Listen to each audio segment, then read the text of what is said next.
Underground bunker. You want news? I got news.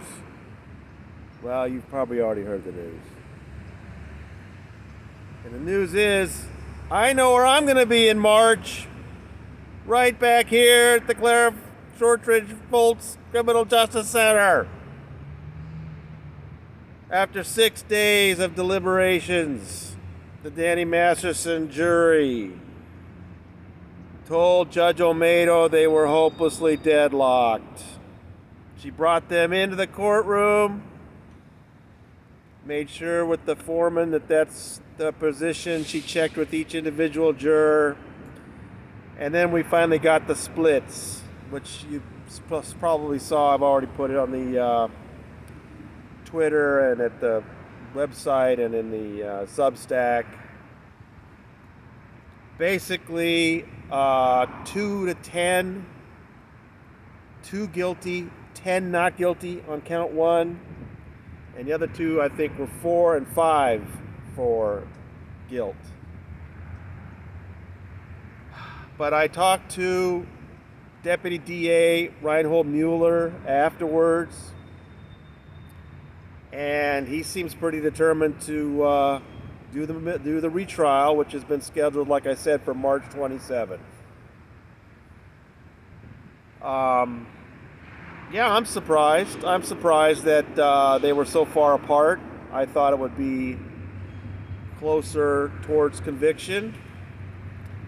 I also got a statement from defense attorney Philip Cohen, who was good enough to say some nice things about the jury and about the jury system. So I appreciate him giving me that word. I didn't really see any reaction from the Masterson family. Maybe some of the other reporters did. Right now they're sort of huddling in the lobby.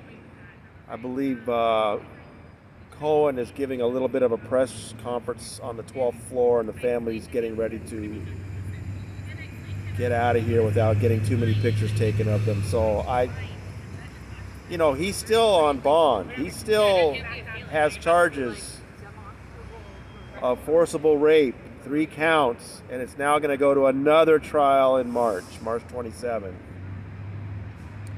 Prosecution is obviously going to have to make some changes. As far as I know, Philip Cohen will be the defense attorney then. Karen Goldstein said something about she may not be able to repeat in the defense. So, wow. They obviously had problems. The jury had problems with all 3 cases, serious problems. Philip Cohen did what he needed to do to create doubt in their minds by, again, he focused almost exclusively on differences between what they told the police in the past and what they said on the stand. He didn't dwell on the amount of time that passed. He stayed away from the Scientology. Philip Cohen just looked at, well, in 2017 you said this, and now in 2022 you're saying this. And, while it was going on, we thought a lot of those differences were very minor, but some of them were significant enough to create doubt in the minds of these jurors. I do give them credit. These jurors obviously tried their best. They took like 3 votes yesterday and 4 votes today. And they were still widely separated. So I just want to thank all of you, because the support from the bunker has been fantastic. The responses, the feedback I've been getting. From the underground bunker's perspective, what was this all about? Giving you a front row seat when there were no cameras in the courtroom. And I think, we accomplished that. I feel like you were there in there with me. I tried to give you a sense of what it was like. And then, all of a sudden it was over and there was no conclusion. And then, the collegial aspect of the court workers immediately surfaced. Everybody was real friendly with each other.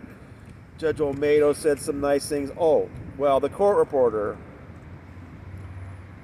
she came over to me and she said, I saw your notes and they were pretty impressive. And I was telling her, no, nothing like what she does. But that was very nice of her to say that. And Judge Olmedo said some, nice things about, we'll see you next year. So I really, really enjoyed the people who worked at this court. They did their best. And listen, we saw some good lawyering on both sides. I think the prosecution put on a good case. I think the defense obviously did some good cross-examination. And now what? Now we wait 2.5 months and do it all over again. Well, I'll be here for it. I hope you're interested in reading my reports when that happens. And in the meantime, I have some really good stories I'm working on, even out here in LA while I'm here. There's just so much stuff going on with Scientology, and I know that's why you come back to the bunker day after day. And I will have stuff for you. I got killer stuff coming. All right. So, for the last time in 2022, from the Clara Shortridge Foltz Criminal Justice Center, this is your proprietor, and we'll see you back here in 2023.